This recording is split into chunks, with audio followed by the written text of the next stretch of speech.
Hey folks, hey Phaedra. Hey. We begin with a little Buddhist bow when we do this stuff, a little bow of respect. So I respect, so you know something about climate change. I do.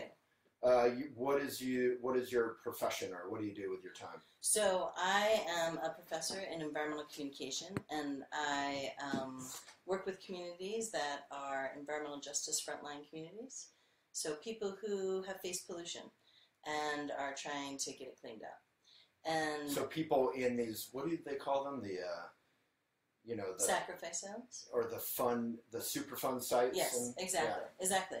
So I kind of was a reluctant climate activist, actually, because I figured someone else has that area of specialty. It's not toxics, it's not what I've studied, it's not what I'm doing. And I had the opportunity to go to COP21 in Paris in 2015. So that was Copenhagen, that's where they negotiated something. In Paris in 2015, they negotiated a conference on the party. So they'd met for 21 years. Right. Almost 200 countries in the world got together and decided we're going to do something about climate. We're going to take climate action. The one in Copenhagen was super disappointing, right? Yeah, that was earlier. So the one I'm talking about is the one that was in Paris. That was the exciting one. Right. And so I was so lucky. I came in at the very end. Right. Yeah, at the Paris Accord, where there was hope.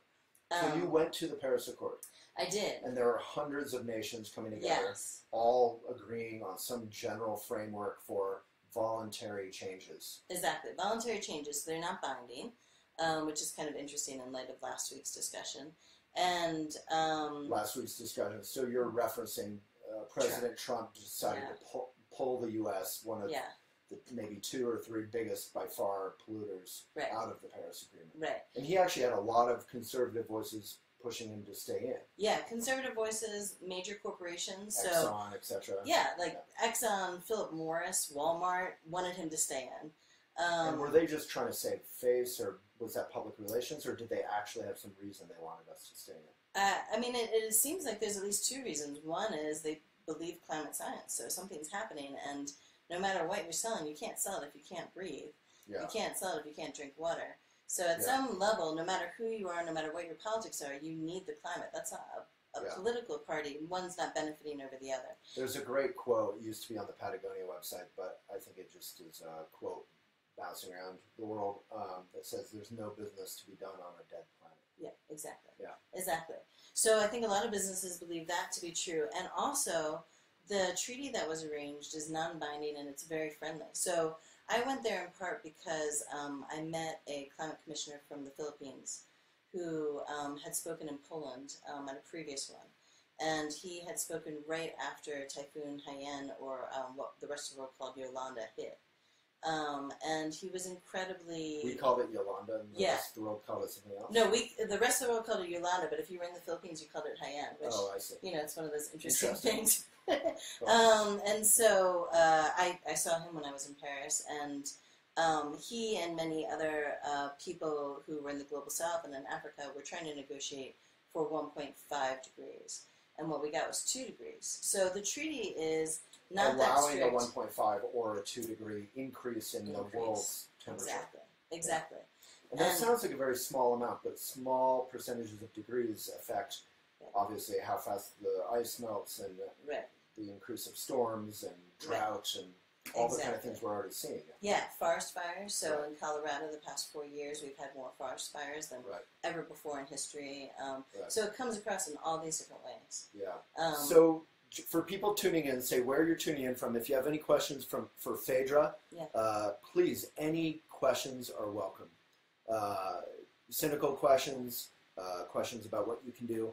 And what we really want to focus on, I think overall, is what can we do? Because that's all that we have left. We don't have our government cooperating. So so we're going to get to that point. If any of you are already doing things, you can say what you're doing, or if you're, I want to know what I can do, because I'm already like super eco guy on some level, but I doubt in a way that it sort of feels meaningless, and it also feels like I could do better. Yes. I mean, so something I say is like quitting is a privilege. I think we can't. I love that. Right? I mean, we can't give up. And the communities I work with are frontline communities. Quitting is a privilege for those who won't immediately feel the effects. Right. But we already have a community in Louisiana, in the United States, that's trying to figure out where to relocate. Right. now in 2017. We have people who have to be moved. And our conservative friends, largely conservative, up in the Rocky Mountains have lost hundreds and hundreds of thousands of trees to the expansion of the pine beetle, and they hate it. So you see very quickly, it's not really a partisan thing. It's not. The earth, we all depend on it. Yeah, we all depend on it. Even libertarians depend on the planet being around. It's true. It's one of these instances where you're like, you can't solve this with 3 friends. Like, you actually, and that's part of why I wanted to go to Paris was, I mean, other than Star Trek or the Republic before the Emperor took over, like, I've never seen that many different cultures come together. It must have been amazing, and try to, like, genuinely... Like the bar in Star Wars. Yeah, exactly. Exactly. That's what it was. I was like, I've never, only in sci-fi have I ever seen so many different people, so many different cultures, like, just genuinely try. It's not a perfect solution, but try to use diplomacy to make the world a better place. Well, and that's something maybe we could touch on. So, you know, I supported Bernie. I then supported Hillary. I was more than happy to. And there seems, one of the sicknesses in partisan politics today seems to be that if your candidate isn't perfect, in News at 11, if President Bernie had somehow won, we would all hate him. All his strident supporters would hate him because he'd be compromising and doing things that one does. So instead, somehow we allowed, even from a conservative point of view, a sort of nut bar to become president. Yeah, I don't think Trump's a real Republican. No, he's been a Democrat half the time, and he's in his own words, he does whatever makes sense. Exactly. For him to be able to profit. Right, exactly. Yeah. So, yeah, I don't think Trump represents Republicans. And there are Republicans who want to act on climate change. And even in his own speech, he said, I represent Pittsburgh, not Paris. Which is, you know... complicated. Complicated because the Paris What do you have to say about that? Because your profession, in a way, is representing communities like those in Pittsburgh, perhaps. It is. In terms of environmental and climate change effects. So when the treaty wasn't about Paris, it was about the world. It happened in Paris. Right. It wasn't about baguettes and pastries. Yeah, it wasn't at all. Gauloise. No, that's not what it was. Yeah. It was, hey, what are we going to do about this? And all of us from different places, and all voluntary, and all just committing to an intention to try to make the world more sustainable. So then there's criticism from the left and from others saying, oh, the Paris Agreement was just a big hoax. It doesn't matter that we're out of it. Right. So you kind of can't win. So no, it wasn't intention. It wasn't enough. Yeah. But it was what we could do. And it had dozen, I've read some pretty good journalism, which I encourage people to read actual journalism, that talks about like 12 different major effects it would have had. Right. Indeed. And still could have. Yeah, it still will have. I mean, I think what the U.S. is losing through this declaration last week is we're losing business because as I've said, you know, the 21st century leaders are not going to be energized by 19th century fuel. Coal is not what is going to be the next cutting edge thing. So when there was space travel, when there were automobiles, when there was the internet, it was the new technology. And so that's why all these companies like Apple and Facebook and so forth and Amazon are investing in renewable energy because it's going to make money. I mean, this is where the new technology is being developed, and it's all decentralized. And anyone who cares about the jobs of coal miners or former coal miners or American jobs or any of these, don't shop on Amazon. Don't buy made in China. Walk your talk. Everything Trump has ever made has been in China. I know. It's horrible, yes. So, you know, I'm from Pennsylvania. I've been on tours in coal country where the coal company goes underneath someone's house and their house collapses because they don't own the land underneath their home. And so the companies came in, took the mineral rights, and then all of the houses were collapsing. Wow. I've seen mountaintop removal where people's graveyards that were in their families for generations were destroyed. Wow. How are they allowed to do that if there's something pre-existing there? Because the laws protected them. And what's amazing about renewable energy, as you know, is it's decentralized. So you have to have solar panels that need to be installed and fixed everywhere. It's fantastic for domestic jobs. It's amazing for domestic jobs. In Appalachia, if you want to save a coal miner's job, train them in solar installation. And that's ironically what Obama, and you know, again, not from a partisan point of view, from a common sense point of view, Obama was investing in retraining or trying to and getting vetoed or undercut constantly by because people are making it political, right? They're making it into this partisan issue instead of saying this is something everybody should care about, right? So you can follow people like a conservative consultant who in the 90s was really well known, Frank Luntz, who's the one who came up with climate change instead of global warming as a frame. I don't know if you know his stuff, but Frank Luntz is... I know the name. He's a communication consultant, and he said global warming scares people, and it's not necessarily accurate because some places, you are going to have snow, and you're going to have climate change happening at the same time. So he said, let's go with climate change. And even he now is like, this is ridiculous. Yeah. Like, why are we not doing something? Why are we going to get left behind? So we're getting left behind diplomatically. Other countries... He said, we don't want other countries, but other countries were laughing at us. No, they are now. Because, you have almost 200 countries in the world. I mean, North Korea signed on to this. Right. Russia signed on to this. Right. China signed on to this. Like, a whole spectrum of political leaders signed on to this. And so it matters in terms of our international reputation. Like in Bambi or something, like all the animals in the forest are running one direction, recognizing a threat, and we're like, no, we're cool, we're going to walk into the fire. Exactly. Yeah, it's kind of frightening. So the hope is that, there's still a lot of people who, companies, cities, Hello states. from Russia. There. Hey, That's thank awesome. you. See? I'm glad you're still in the Accord. There's a lot of people who are still making a difference, who are still committing to the Paris Treaty. Because they a lot of companies in U.S. Companies, U.S. cities, the city of Boulder. Yeah. I don't know why Hickenlooper hasn't signed on yet. And Trevor Noah on the Hickenlooper Daily is like Show. a Trojan horse Democrat. I'm still learning that. It's tough. I've interviewed him, and he's such a nice guy. Yeah. But he just wanted the fracking thing. And, right, exactly. So I wish he would sign on. Because, in fact, on the Daily Show, they said Colorado had signed on. It was one of their big jokes. And we haven't. Yeah. And it was like all the coast in Colorado. But it's just that we have so many cities and so many places that have committed. And I've talked to people up and down the Front Range who want this, who want to have a regional energy system that connects with jobs in this region.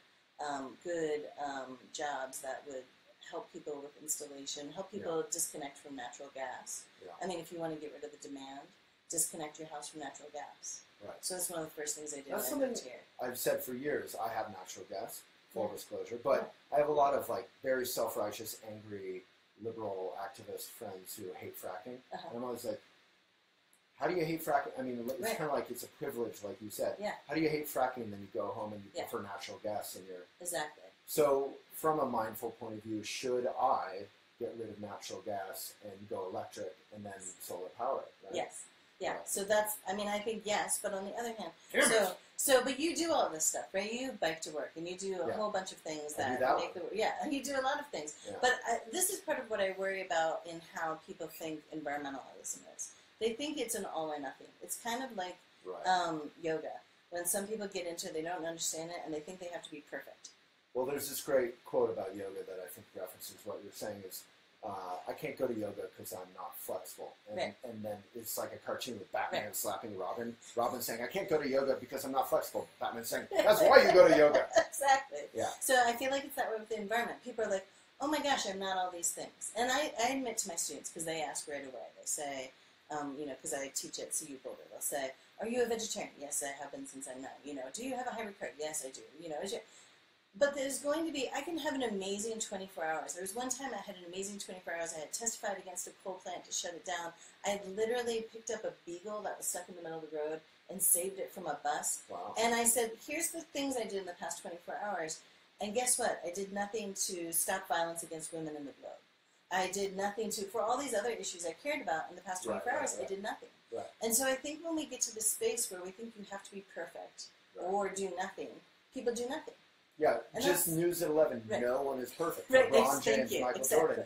That famous Michael Jordan commercial with Nike. He's like, I'm great because I fail more than anyone else. And I just keep going. Yeah, I love that. So we're all imperfect. And I think the other obstacle in calling yourself an environmentalist, let alone being one, is many people think it's a style thing. You have to be hippies, whatever. Right. And in Boulder, I see countless dreadlock hippie types driving their SUVs around. Exactly. So there's no style. No. Like, I'm a little cowboy today, and I'm an environmentalist. Maybe tomorrow I'll look like a surfer dude. You know, yeah, exactly. You can be any style. Yeah, you can be any style. Yeah, you can be whatever you're Conservative. into. You can be yuppie. Yes. Environmentalist yes, style. anyone can be. And I think so, guys, hit us with more questions or comments.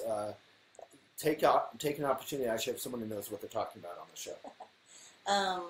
I think in Boulder, part of the big challenge is we have people tend to believe climate science. I like to joke that like other places you go into a coffee shop and they're filled with people who work at a hospital, and in Boulder you like trip and you knock into a climate scientist. Like we have so many climate scientists. Right. You grew up here, so you're probably used to it. But well, that's how this interview happened. I was walking along, I tripped and fell into it. And we said, "Let's do a video." And we're like, "Oh, we're both in Boulder. Let's talk about climate."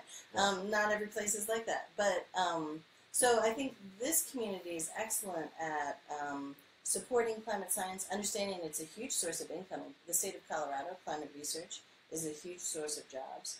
And yet, at the same time, we don't always connect it to social justice. And so that's where a lot of my work is trying to talk to people about how climate isn't just something you buy if you're wealthy, that in fact, if you're poor, you reuse stuff because you're poor. Yeah. And that's actually really great for the environment. Yeah. And if you're poor, you tend to live in a smaller house, which has a smaller carbon footprint, right? Yeah. And so there's this sense of like, well, how do we get these people to care, those people to care? Right. And trying to recognize that, caring you about... buy less crap, maybe. Exactly, because you don't have the money to buy the stuff, right? Or you barter stuff, Yeah, right? we have a lot of, maybe Lindsay can put that in the comments, we have Yeah. a lot of articles like how to shop at Whole Foods super cheaply, using the bulk section, whatever. Nice, yeah. You can be environmentalist and be poor. I grew up, my mom and I had no car and no TV and no fast food ever because we couldn't afford it and no whatever. Yeah. And we were super poor, and she was a total environmentalist. It was awesome. She was like, but whatever. Yeah, That's anyone, great. rich or poor, can be an environmentalist. Yeah, exactly. But there is a level of privilege. So what's that privilege about? Well, I think it depends on what it is. I know there are really wealthy people who try to get a Tesla and put solar on their house and think about the environment. I know really wealthy people who do nothing. Right. Okay. So, you know, there's rich people who are doing stuff about the environment, rich people are not. There's poor people who are doing something. There's poor people who are coal rolling. They're burning coal on their trucks just to be like, hey, we love it. This is how much we don't care about what's going on in the world. So I feel like... And that's fun. I get the satisfaction of it, but you're also being a bit of a... You know. Is that how you handle it when you're live? You just beat yourself. Yeah. We'll do it live! Yeah, that's for Bill out there.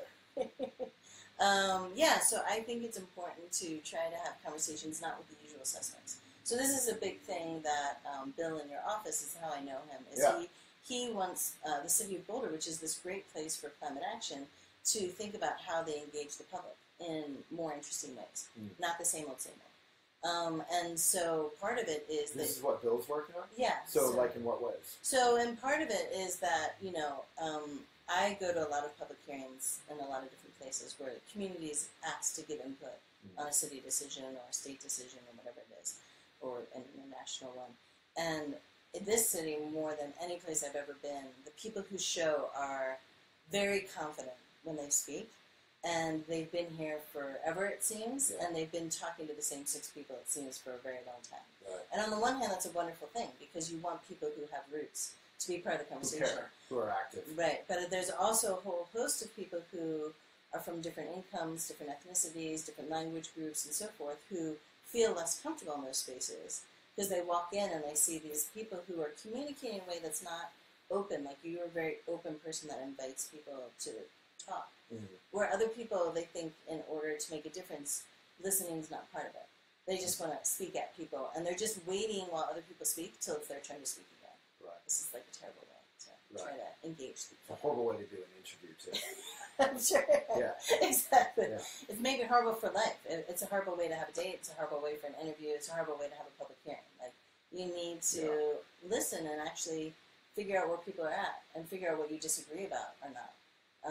So I've worked with small cattle ranchers who didn't know I was vegetarian all day, who were fighting CAFOs, these concentrated animal feeding operations with like tons of cattle. The factory farming. Oh, they're horrible. Right, who like destroy the everyday farmer, destroy workers' rights, destroy the environment, and we'll go to dinner and they'll be like, why is there no meat on your plate? And I'll be like, I'm a vegetarian. It blows their mind because I've treated them with respect all day, I respect the fight they're fighting, which is against That's a nice moment this unsustainable. Where they're like, oh, you're Vegetarians can be okay.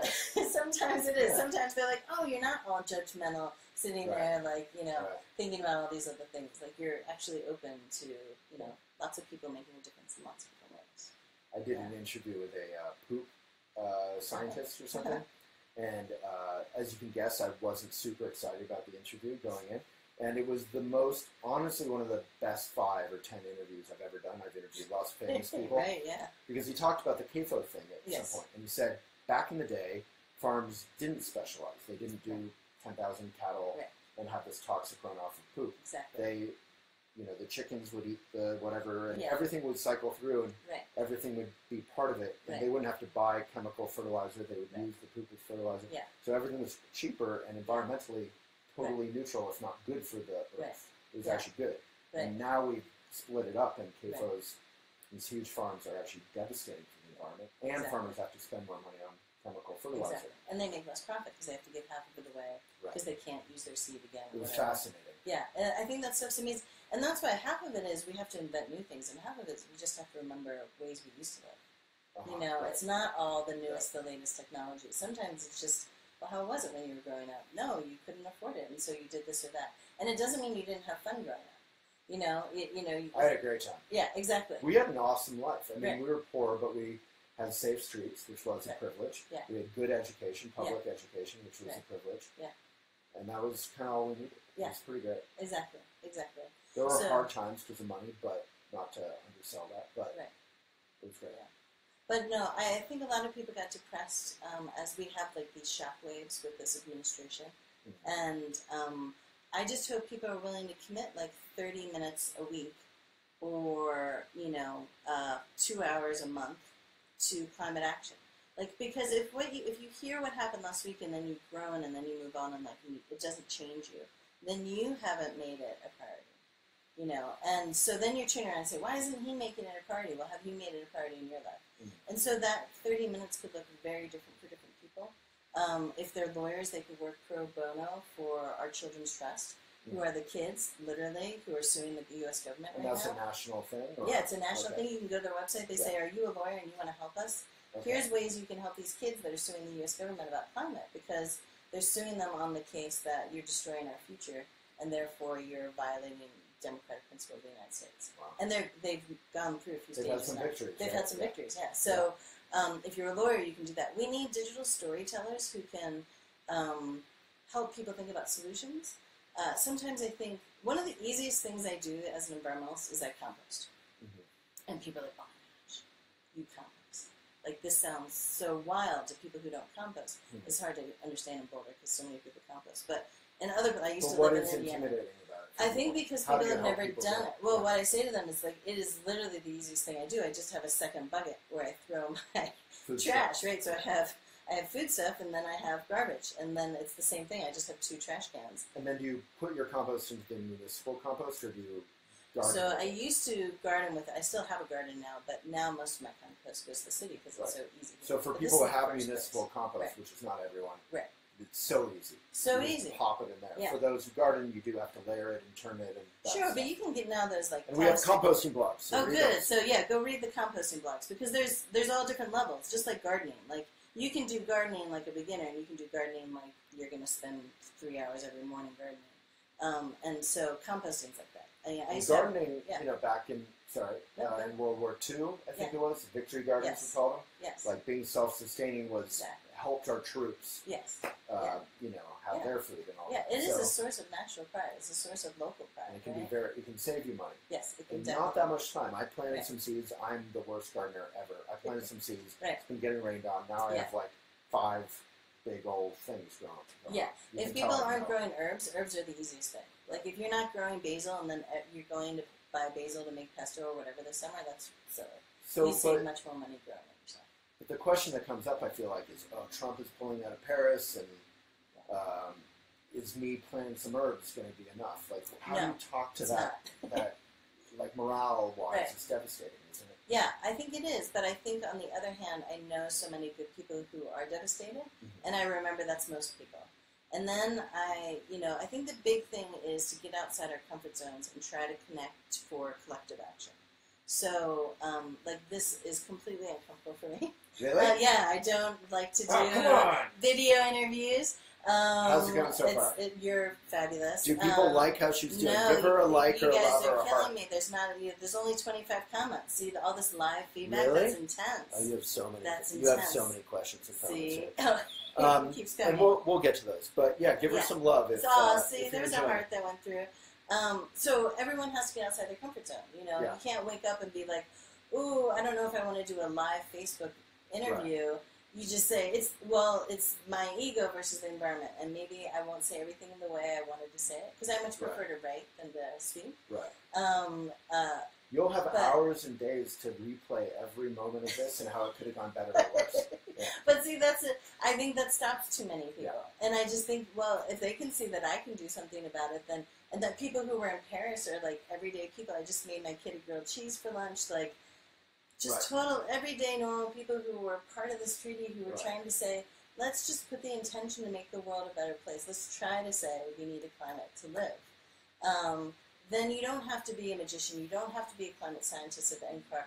I love them, but you don't only have to be those people. There's lots of ways. They can't do it for us. They can't do it for us. And by the way, study after study has shown that information is losing, that facts are losing right now, and that what people want is emotion. So those people with emotional intelligence, like those people who know how to interact with others, these people, the people who know how to feel and to be present, we were talking about this before, that's who we need. We need people who can say, no, it's not about some, people are like, I don't care about the polar bear, because have you ever been near a polar bear? You're like trying to avoid them. They're really scary and I don't care about them and whatever. It's not about that. It's about everyday people who are trying to raise their families and go to work and live their lives. Well, it's about pollution. It's about asthma. It's about health. Like you said, the wildfires, or let alone the flooding or the hurricanes. Yeah. It's also positive. Like my daily environmentalism stuff, I enjoy. I would say 95% of it is enjoyable. Yeah. Very little of it is like a sacrifice. Exactly. Once in a while you're thirsty and there's no place to get water, but there could be a drinking fountain. We could reintroduce those. There used to be drinking fountains all over the U.S. There's a great article about that in the New York Times, that it used to be a common thing, and now we have our plastic water bottles, but we're trucking water around using oil, often from our enemies, or destroying Canada or whatever. Yeah, it's just it's a nutty system. It is. It's a nutty system for everybody. And it feels good. It feels, even if it's somewhat meaningless on an immediate scale, we can all be drops of the ocean. Right? I agree. I think everyone can do, and I think if we couple that personal action with political action, some collective action. Mm-hmm. And if you don't know what you're doing, there's so many groups for every type of environmentalist now. Right. There's the Sierra Club, who lost their nonprofit status because they were fighting the Grand Canyon getting flooded, right? Wow. So people wanted to flood the Grand Canyon to have another water source for San Francisco and all the cities on the coast. When was this? Back in the day. Oh, that's embarrassing. I don't know the year off the top of my head. But it was a long time. In the early 20th century, And they were like, well, we'll get rid of our nonprofit status, because if the Sierra Club doesn't stand for saving the Grand Canyon from being flooded, like, what are we in the business of doing? And imagine if we flooded it. The Grand Canyon, right? Yeah. Like, to us, it's like so absurd. We're like, how would that have ever happened? And it's like, no, that was an actual political debate at one point. So the Sierra Club has local groups, state groups, national groups, and they were at Paris. They're part of these international conversations. So you don't have to know everything. You can meet someone on a hike, go on an outing, help inner city folks go on outings. There's all these different connections they do. They have a program focused on veterans who are finding that after the war and being traumatized by war, what is more healing than being in the outdoors? And there's scientific studies on this. Yes. Whether you're a veteran or not, if you're stressed, most of us experience stress. Exactly. Go for a walk in the trees and the river and all that, and just breathing. Yeah, exactly. So helps. I'm sure your people know that in Japan they write prescriptions for forest bathing, and they tell people. You have to go for forest bathing. It's not bathing. No, it's walking in the forest. Go into the forest. It's walking in the forest and immerse yourself. Right. Immerse yourself in something not created by humans. Get away from it. Mm-hmm. And especially with the current administration, a lot of people are feeling stressed. At the university, we've had to hire more counselors. Really? Because there's so many more psychological issues on campus. And that's not just about being a snowflake. There's a real fear right now. Across the political even spectrum. from a conservative point of view, we're kind of off the rails. Yeah. A Yeah, bit. from all political perspectives. Yeah. That there's more students who are saying, the Republicans and Democrats are saying, we feel more stressed. The liberals are, because he doesn't represent anyone. He doesn't represent anyone's perspective. Well, he represents one person. Somebody's his. He represents himself. So here's a comment from Danae. In Spain, our government is trying to obstruct solar power with very high taxes to protect a private monopoly. We're doing the same thing here, of mostly nuclear energy. In our case, it's more coal, electricity. But I do my little clean act of charging my phone and little devices with a portable solar charger and minimize the use of such electricity. Small steps in that. So what are a couple small steps you'd love, like everyone who watches this could commit to, that are actually like kind of fun, like maybe not using a to-go cup or biking or walking or public transportation? What are some, or buying secondhand clothing? All of the above are good things, right? Yeah. You know all these above are good things. I think public transportation and biking are fun, and walking to places are fun, but not everybody feels like they have the time. Boulder's a great place for public transportation. Sure. A lot of rural areas don't have public transportation that's as good. Well, I used to live in Boston. The subway was the T. Right, exactly. Yeah, that is a great system. No, it's You're true. fine, Tuh. I think reducing red meat consumption is an individual choice. But so you don't even have to be vegetarian or vegan, but know that meat and fish take a ton of energy, and especially sushi, which I learned they catch off of California. Often they fly or something to Japan. They freeze it, they dice it up, then they boat it back, and then they call it fresh. Yeah. And it's in styrofoam and dry ice. Right. Yeah, so Meatless Monday, I think, is a great idea, right? Just choose one day a week. Little steps. And it's actually good for your health as well. It's great for your health. Good for your wallet. Great for your wallet. It's much less expensive. And again, I think it's an imagination thing. I think if people don't, I was just with my cousin this past weekend up in Winter Park, and she's not a vegetarian. She's like, what do you eat?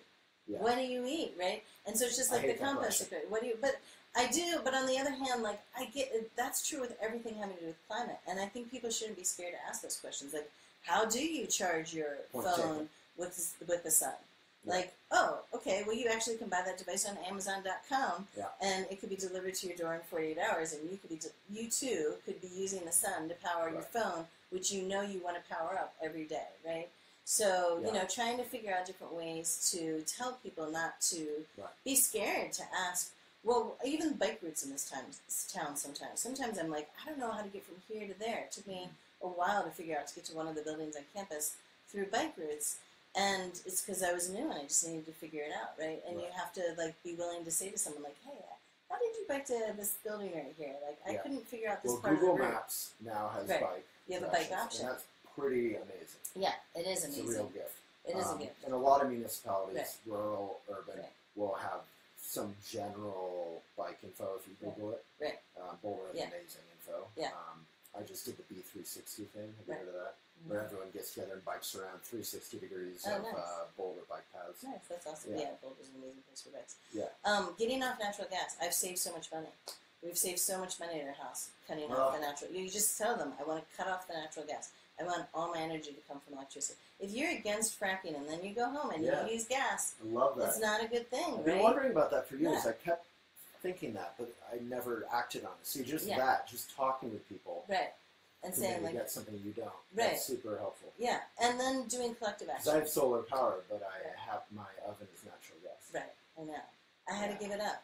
Yeah. It was something to give up. But on the other hand, there's other things I think that actually work better without natural gas. So I know there's a lot of cultural hype that natural gas is better. Right.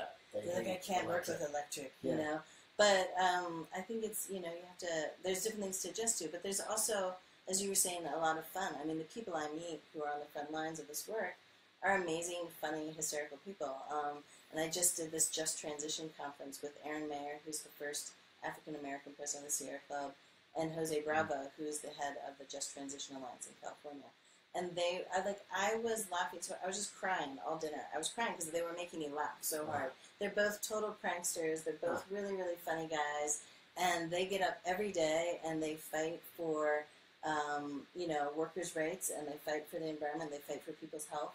Yeah. And we have fun doing it. So it's not like we get together and we're like, oh, the world sucks. You know? It's actually really fun being an environmentalist. Pretty meaningful. I love that you said workers' rights, the environment, and health. Yeah. Like, only one of those is what people visualize as environmentalism, which is trees and whatever. But environmentalism really is about workers' rights, about people's health, about their diets, about their enjoyment of life. Exactly. And about populism. I mean, if you want a populist movement, you can't get more populist than being environmentalists and actually caring about people who may not be wealthy, or caring about people who are being victimized by corporations or the government. Right, exactly. Yeah. So I have some cousins who tease me about climate work who live in New Jersey, and I'm like, oh, I'm fine now. I live in Boulder. I'm at high altitude. Like, I'm doing this for you. So you don't get another hurricane Sandy. Now, that's not true, because obviously climate's impacting us here in Colorado. Well, because of the forest fires. Forest fires, super... Sorry, go ahead. No, go. Well, I got super inspired like 6 months ago about looking at the effects of climate change everywhere, particularly in the U.S. I was mostly studying the U.S. and maybe a little Canada, because my mom lives there.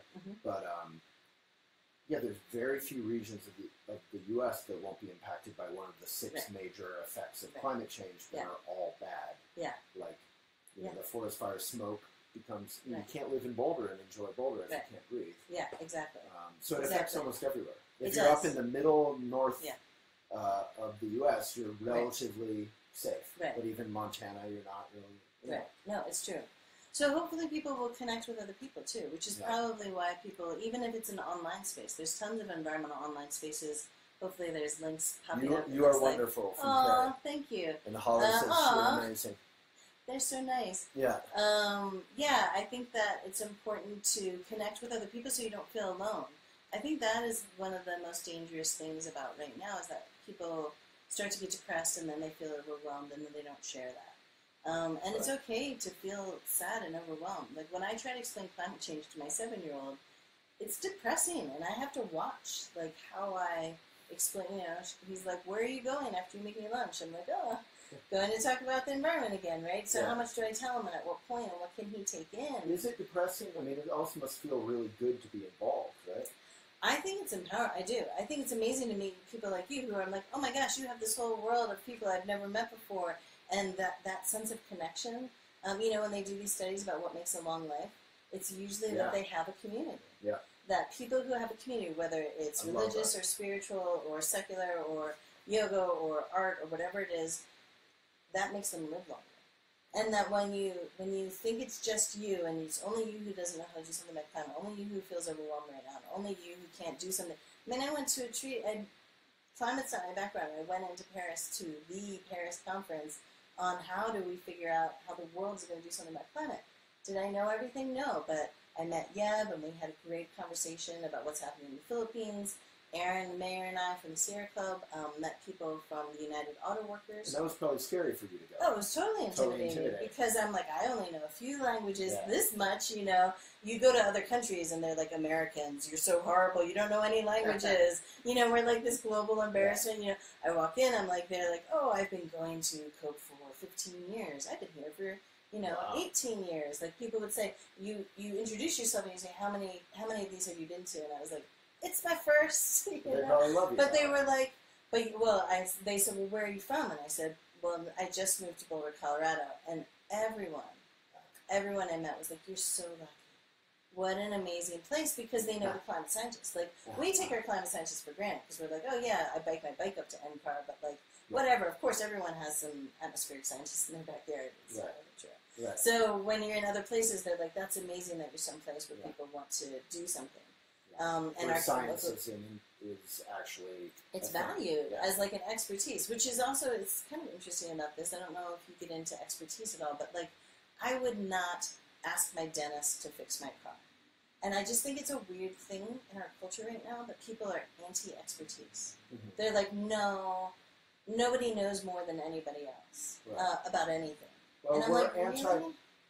In an enlightened version of that, we're anti-pretension. Yes. But I think Obama also did this, or someone talked about this. They're like, you don't go to a dentist to fix your car. Yeah. You don't, if your children are getting educated, you want teachers who have degrees. Exactly. If you get injured, you want to go to a surgeon who knows to give you good advice. Yes, exactly. And how to do an X-ray and EMG, whatever. So if I want to count carbon, I'm going to talk to a climate scientist, because I wouldn't know how to count carbon. But on the other hand, if I want to know how to talk to people, I'm not going to talk to a climate scientist. Right. And so that's part of what this amazing moment we're in right now, is we need to find people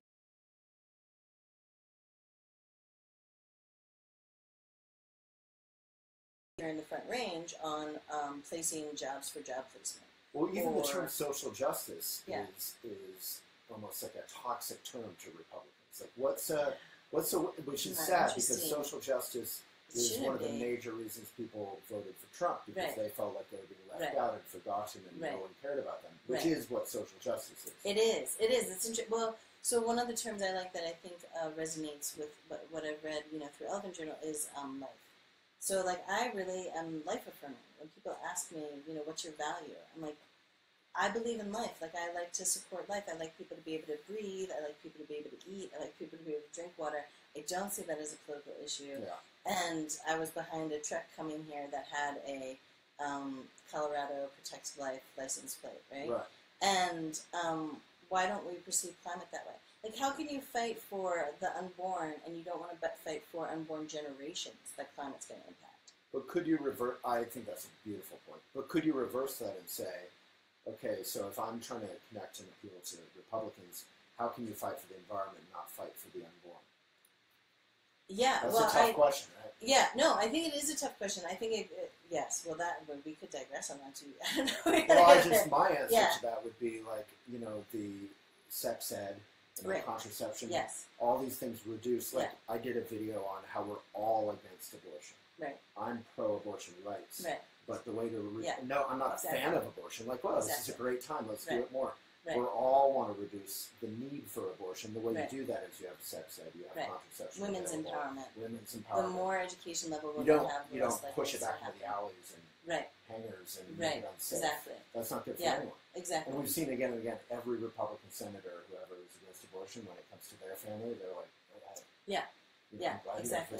Access to a safe abortion. In the state of Florida, the woman from Spain was saying that they were trying to make a law to stop solar. That happened in Florida, and luckily they lost. Wow. But one of the things that was said... A law to stop solar in Florida. Yeah, in Florida. It's called the Sunshine State, for those that are not from the U.S. That's their state motto, is we're the Sunshine State.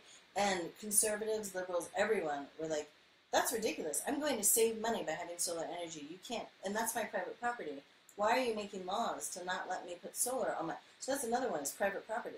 Like, these are private property rights. Can I put solar on? Are you stopping me from putting solar on the roof of my house? Right. How can a conservative, how can a libertarian be against that?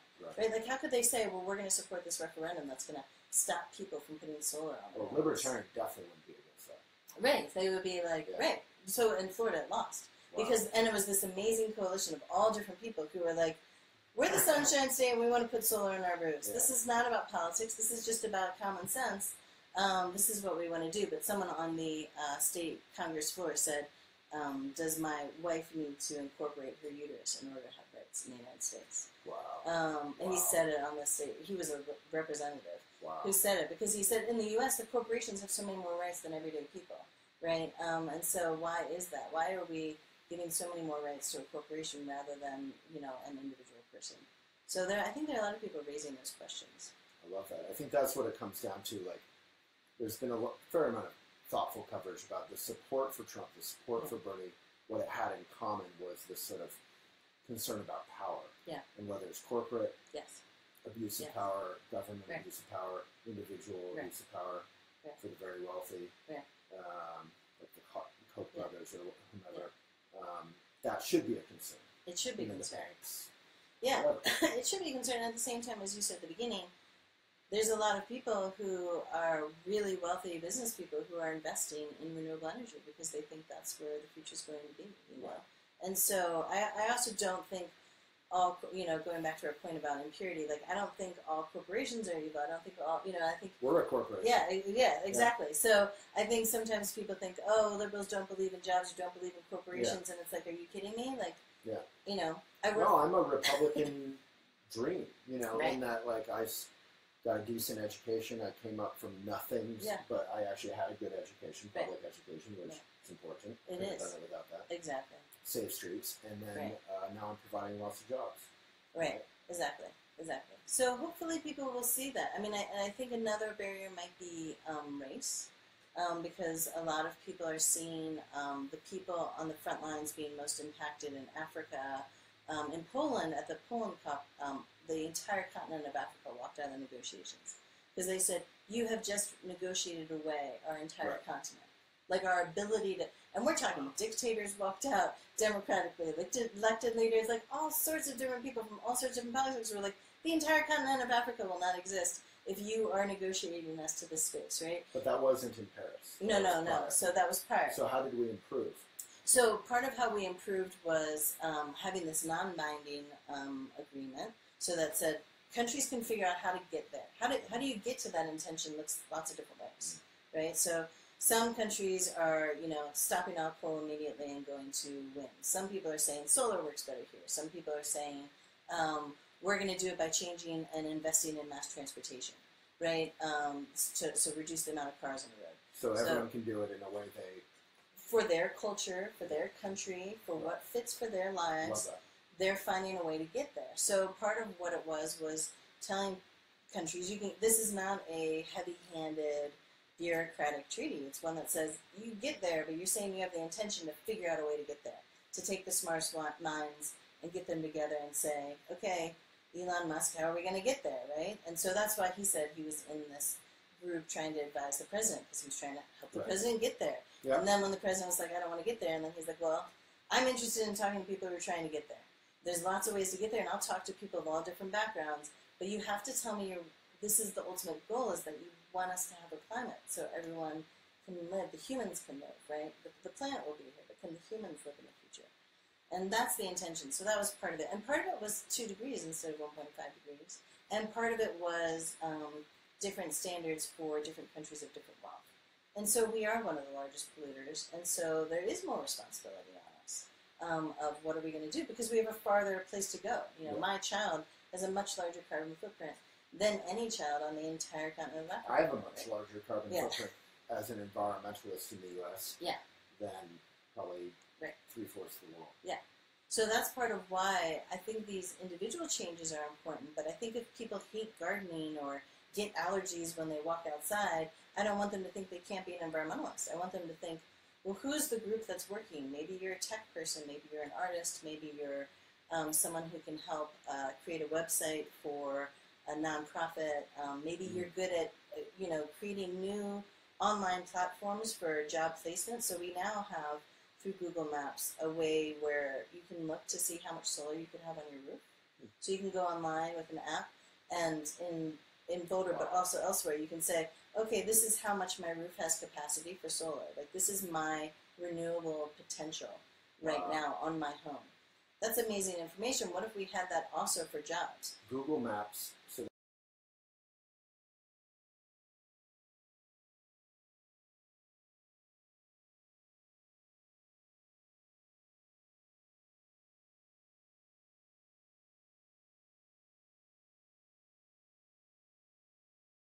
or not. So it's pretty amazing to see. It could be that then someone else creates a new app to say, what if we did that for jobs? Because in Boulder, we have more demand for solar installation than we have people to put it on. Wow. Yeah.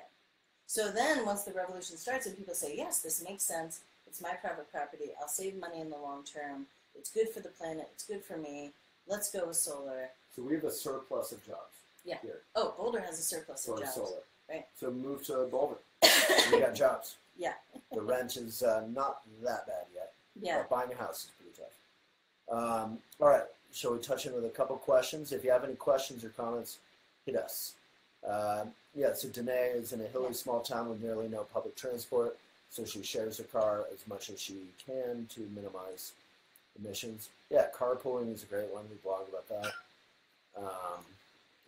There's the star right now. Eating less meat. Yeah, Alexandra is eating less meat and bought an electric bike to replace the majority of the use of my car. Awesome. And you get a little exercise, which can save you in health. And, it does. All right. Any other questions? Lots of people are watching. It's been very popular. Doing the dishes by hand. Yeah. I just hung my laundry on some dry racks. Right. Yeah, I have a dryer from my prior owner in my house 10 years ago, and I've used it I think twice, honestly, ever. And it's not because I'm so virtuous or perfect. I just put it outside and it gets dry. It smells better. It doesn't shrink. Right. Yeah. I like it. Yeah, and your clothes last longer because they're less beat up. Yeah. No, it's a good thing. There's so many things people can do. And for those that see that there are a lot of people who are just tuning in, you don't have to be perfect. You find what you can do, and then you try to connect up with other people and find out, well, how do I get my city or my state to join and say we're still in? How do I get my company? Right. You know, if people here have small businesses or large businesses, can they convince their company to change its carbon footprint? You know, and that's what we're looking at now. You know, now we're trying to find all these different groups that are still in, that are still willing to commit to that intention and figure out, well, what works for them. You know, what would actually make their place put less greenhouse gases into the air. So yeah, businesses are huge. The physical office is a huge source of emissions. So we have a law that I don't think everyone obeys about not bringing in to-go-ware unless it's sort of permanent. Your home to-go-ware. Yeah. Taking off our shoes, you vacuum less. Right. Keeping the heat pretty low, but still comfortable. Sure. There's a lot you can do. Have lots of plants that cleans the air. Yeah. I don't know what all we do. Composting. Right. Yeah. There's every step of every minute of the day. Trying to think about cooking more.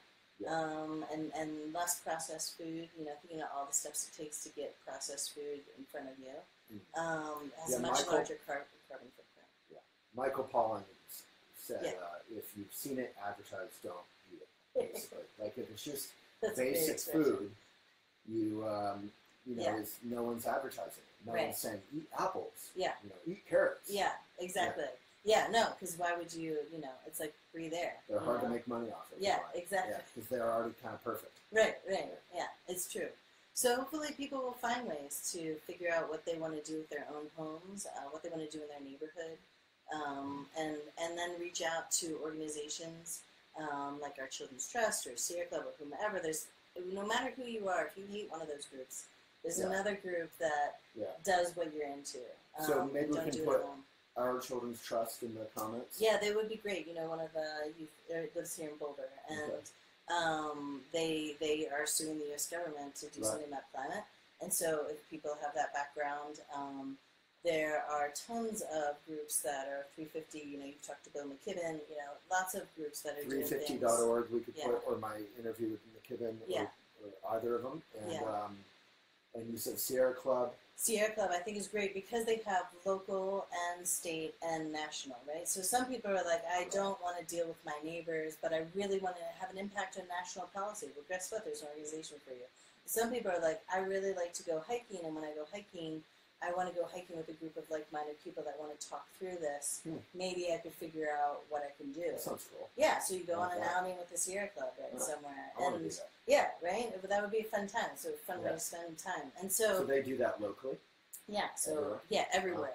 Everywhere, even in rural places, they will have that. Internationally, there's tons of groups. You mentioned being in Canada. Naomi Klein's work with the LEAP Manifesto is also bringing together Indigenous groups, workers, environmentalists. What's it called? LEAP Manifesto. LEAP Manifesto, so we can put that in there. And she's an avowed non-environmentalist. She says she's allergic to hippies. And everything she thinks is hippie. She is for worker rights. And then she falls into climate change because she realizes it's the thing that's impacting everybody.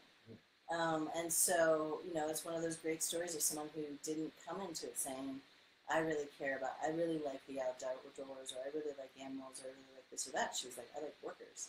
And I want to do something about the economy. We should do something about climate. If you care about Indigenous rights, so many people follow the Dakota Access Pipeline. You should be against that. That pipeline has already spilled 3 times. Really? Yeah. The Dakota Access Pipeline has already had 3 spills in 2017 being built. Right? And you're like, we do this again and again. I mean, it's just a history of that. And it can get overwhelming. You could be like, that's overwhelming. Yeah, I see you taking that in. Like, that's really overwhelming, right? Yeah. Like, that happens again and again. Every pipeline, every landfill eventually leaks, eventually spills. How do we do something different? Well, here's this amazing opportunity to do something different, to rethink the world. And sometimes people think generationally, like, oh, the best generation was 2 generations ago, or whatever, and what are kids going to do today? It's like, we're going to clean up the mess the previous generations made, you know. And Yeah, it's thoughts. the youth that I love. I mean, that's why I keep bringing up the youth. These are high school students who have already testified in front of the UN, already gone to court, and already been like, we're kids, but this just makes no sense. Yeah. Like, let's do something. Well, there's kind of two kinds of youth. There's the youth that I think is fundamental to all youth, where you're like, I can do better.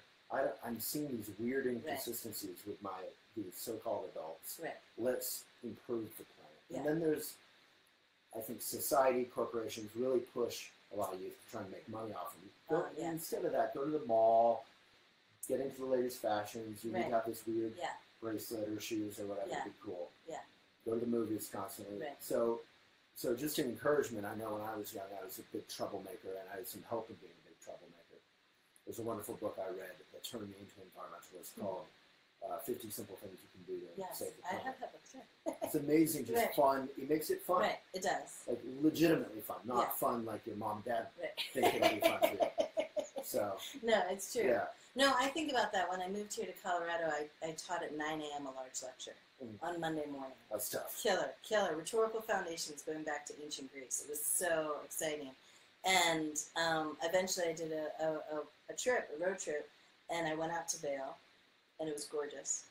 And I had delicious pizza, and then I went to this like delicious bakery across the way, and everyone was so nice, and people just seemed lovely, and I'm like, oh, who would want to wake up to me at 9 a.m. on a Monday morning? Like, why would you want to leave that world and then come to my classroom? And I'm like, wait a second. You have to do something about climate. You need to care about this. You should care about racial injustice. You should care about economic injustice. And that doesn't always persuade people. Yeah. So trying to remind people that we all have fun. We go out, trying to think about, well, how do you, brainstorming with people, as I have been here in Boulder, how do we have a decentralized way of connecting energy and jobs and scientific expertise with the Latino Chamber of Commerce in Colorado? How do we do that? We had like a great time, and we had great pastries and we had fun and everyone hung out. And so I think sometimes people imagine it as lack, but it's not lack. There's so many things we're filling our life with, and so many amazing people you can meet. I love that. Yeah, that's a great point. Often environmentalism is seen as sacrifice and don't do this and heavy morality and you need to be perfect and then people, often Republicans, say, oh no, you're hypocritical because you do this, you fly here, and they have a great point. They have a good instinct, which is, yes, we're all hypocritical. Yes. None of us are perfect. Exactly. And if you want to enjoy your pastry and your coffee, you can still be an environmentalist. You can have organic coffee. Yes, exactly. That's shade grown. That supports workers' rights. Right. Without having it in a bleached plastic line to-go cup at Starbucks or whatever. Right. You can do it more mindfully. You can have an organic pastry that's a little healthier maybe. Right. But still yummy. Right. And dip it in your cappuccino for here. And it's still delicious. Yeah. And you can have delicious food that's locally grown. I mean, my kid just was raised not liking tomatoes from the grocery store. Because he's like, it doesn't taste like them. Right. It doesn't taste like them. They look nice. But yeah, they look. But when you taste them, and then you're like, oh, come on, I grew up, you should be grateful, kid. I just got tomatoes.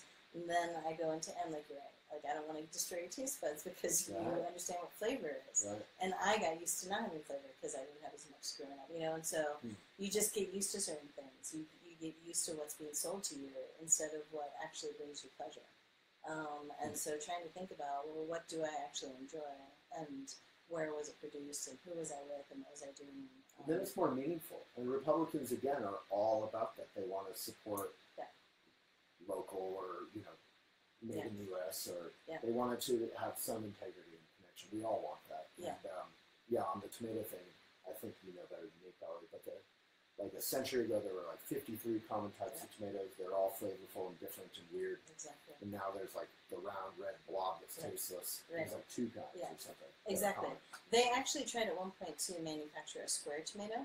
Right. Because it would be easier for the machines to sack it. And then people went to the grocery store and they're like, no, we don't eat square tomatoes. Yeah. So sometimes it fails. But in general, they all look the exact same, and then we don't have the variety. So there might be people who are involved in seed banks or trying to grow seeds, and you can do that online, and people will share seeds with you. You say, I'll grow this or that, So there's lots of ways to get involved, whatever it is, whether it's you care about local food or you care about energy, or you love technology and you want to geek out on all the websites that tell you how to reduce your carbon footprint and how to measure it and all that stuff. That's a fun thing to do, just measure your carbon footprint. Then you start thinking about your life kind of holistically from the top down. Yeah. That was humbling for me because I'm super environmentalist guy on some level, but just taking a couple flights a year blows my carbon footprint out of the water. Yeah, exactly. It is huge. It is huge. But giving up is the only way you guarantee that will destroy the planet. So. That's a beautiful line to remember. It's true though, because people are like, well, you know, what are you going to do? Is it going to make a difference? And it's like, well, the only guaranteed action that will create climate chaos is inaction. Yeah. So the only thing you can do that you know will have a direct result that will destroy everything is to do nothing. Yeah. So at least try something. You know, try to figure out whatever it is, and you'll end up meeting people who are interested, and you'll end up having fun and new hobbies and new ways of living, and maybe some old ways of living, like we were talking about before. It could be that, you know, I think about what my grandmother did to raise 15 Italian kids, and it was a lot of reduce, reuse, recycle out of necessity, right? It wasn't because it was like a cool good thing someone was selling to her. Being thrifty. Yeah, my grandma grew up in the Depression and, you know, always was thinking about her carbon footprint in a way, but not from an eco point of view. But we didn't call it that. Just common sense. Right. She's like, why would you waste that? Yeah, exactly. Yeah. Yeah, I own like probably too many pairs of shoes in her mind. She'd be like, why are you doing that? It's crazy. One of my Chicana students that I love, I brought her to a discussion with the city about local food. And they were like, well, how do we get Latinos to talk more about local food? And she's like, I don't understand the obsession with talking about farm to table. Like, isn't all food farm to table? Like, my local store makes fresh tortillas every day. Right. But you don't, when you list, all the fancy local food in Boulder, nobody's mentioned the little bodega that makes fresh tortillas every day. Right. Like, we say it only looks like one thing, but it looks like a whole bunch of things. And a whole bunch of ways of living, you know. And so trying to get people to do that. But well, sadly, as you know, I mean, Bill McKibben talks about it, like the average plate in the U.S. has traveled, plate of food has traveled like 3,000 plus miles. So even if you think it's farm to table, and in her case it might have been, but the ingredients are coming from whatever, you know, Cisco truck, and that's intense. Right, it is. Yeah. It is. And again, just to reemphasize, this is a bipartisan thing. Nothing could be more Republican or all-American than supporting your local farmers, whether they're Latino or whatever. You know, just support local. That's a great thing I think we could all agree on. I'm wearing a Made in the USA watch. Right. You know, that's not a Republican or a Democrat thing. I'm wearing a American Eagle used denim cowboy shirt. That's awesome. But often we go for the flag waving and the raw stuff instead of for the integrity behind it. Right. Yeah. But when you think about, well, what's the industry you want to move to Appalachia? What's going to move there? Right. Well, the main thing I can think of is decentralized energy. Right. You know, so move a solar plant there, move wind turbines there, and then local people have to maintain it, right? Yeah. Nothing else is moved farming. I mean, they got great earth. Yeah. Beautiful music. Yes. You know, crafts. Exactly. Like, what can we do? Exactly. And automation is obviously a huge enemy to jobs, and that's a huge threat we're going to have to navigate mindfully. Yeah, it's a threat and a promise. I mean, there's a lot of potential there, but we have to do it mindfully. And people like Elon Musk are speaking up about that. Yes. Yeah, which I love. Yeah. Well, thank you so much. Thanks for I think having you did me great. Great. It was super fun. We covered, I think, everything in the world. I know. Things we probably shouldn't have. Yeah, no, it was great. I loved all of it. So great. Thank you, everyone. Thanks so much. Good seeing you. And if you have any questions, we can get back to them ongoingly. This will be on YouTube and on our site. Okay. And please share this if you're inspired by it.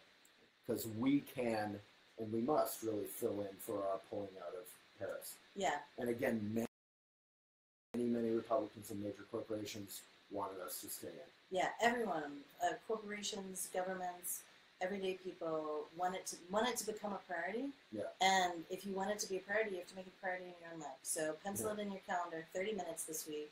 What am I going to do? Rex Tillerson wanted us to stay in. Rex Tillerson wanted us to stay in. Exxon had a shareholder meeting last week where they voted that Exxon has to have, there was a shareholder meeting with ExxonMobil where they had the shareholders' majority said that they have to do more about climate at ExxonMobil because they've known since the 1970s. They found all these documents that they've known for decades. So everybody wants to do more. The question is, what can you do? Just start. 30 minutes this week, set aside, put it in your calendar, find 30 minutes somewhere, And then figure out, well, what can I do? And start searching. Go to this website. Looks like there's a bunch of great links. Yep. So people can go to those links and find different ways to get involved, or things you can do on your own if you're an introvert and you don't want to talk to other people. There's things you could do. If you like community, there's other things you can do. So, and if you're both of those, you can find things to do. So, yeah, find out what your niche is. Yeah, wonderful. I'll do it. Thanks. Thank you so much, Phaedra. Appreciate it. Thank you, everyone.